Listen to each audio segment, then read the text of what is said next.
This is the Desert Skiff and Sarlacc pit, which is the most expensive version of this floating platform in the sand that we've ever seen, complete with a sleek new design and a new collectible minifigure. But is it worth throwing your money at? Let's find out. I'd also like to take a second to say thank you to the LEGO Ambassador Network for sending me this set early for review. Let's get into it. Starting with the minifigures, we have Luke Skywalker, probably the most important figure to the set since he's the one that jumps off and saves everyone after R2 launches his lightsaber over. He uses that recolored hairpiece, and I believe this is the first time we've gotten this appearance since the 2012 Rancor pit set. So big update on the torso and leg print, and this figure looks really good.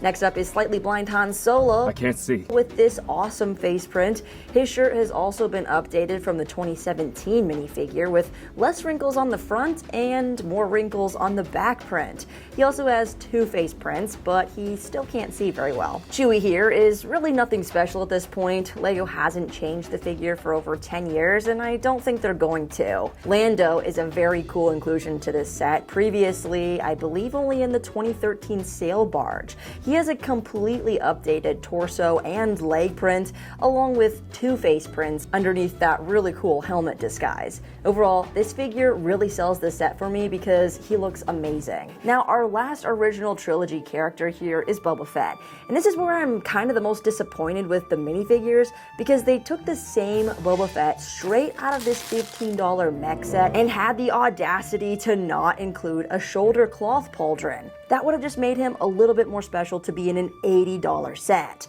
Also, the face print still shows scars similar to the post-Sarlacc escape face print as seen in the Book of Boba Fett. And in comparing them, the back face print is exactly the same with the scar, but they removed the scar on the right side of his face and then added some facial stubble and called it good. So I'm not too impressed with this move by LEGO. We really needed a new Boba to help justify the price because the Lando and the Luke minifigures are really carrying the minifigure selection for the set.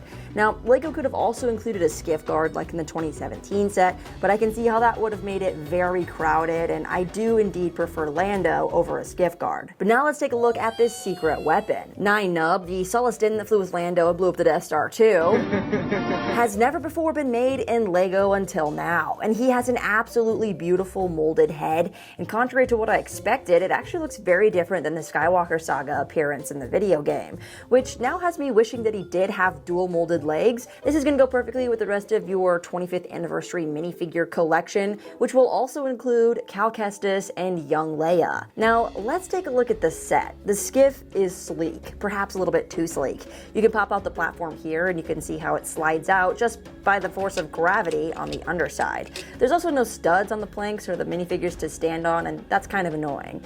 There's also nowhere for the minifigures to stand near the front of the Skiff at all, but I will say on the backside where these controls sit is a very clean look with two jumper plates for the minifigure to stand. The skis are also really nicely designed. They use these rice hats, which is just a fun little detail.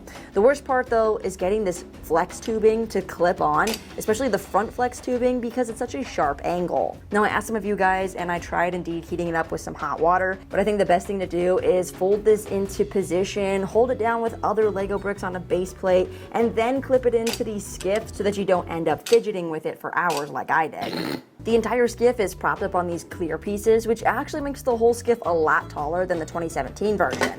Size-wise, they're very similar size, with the new one again just being a lot less studded overall, and of course a little taller. Now let's take a look at this Sarlacc pit, a gorgeous model, and I say model because this looks like a display set. All of the curved and angled slopes, the different tan and nougat colors, the sideways teeth and layers make this look really, really pretty, but also very scary.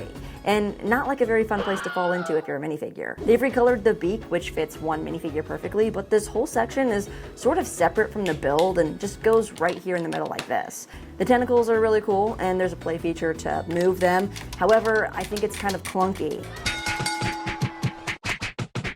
It's also a bummer that you can't open and close the beak like you could on the 2017 version by kind of moving the tentacle up and down. And it just really begs the question as to who LEGO is designing these sets for. Now, my nephews personally are way more into Ninjago and Minecraft and maybe getting like one or two sets that have that cool Boba guy or that cool Mando guy in it, but this definitely has more of an 18+ style to it that's sort of disguised in a kid-friendly box. To me, it looks like LEGO is appealing to an adult audience with kid-friendly packaging that mostly adults are gonna buy, because we like minifigures. Anyway, putting these two pieces together, there's a clear height discrepancy. On the box it shows the Skiff hovering over the Sarlacc pit, but this just isn't tall enough. So instead I tried placing the Skiff on the edge of the pit, and it almost looks like the designers considered making a space just for this, because it actually works.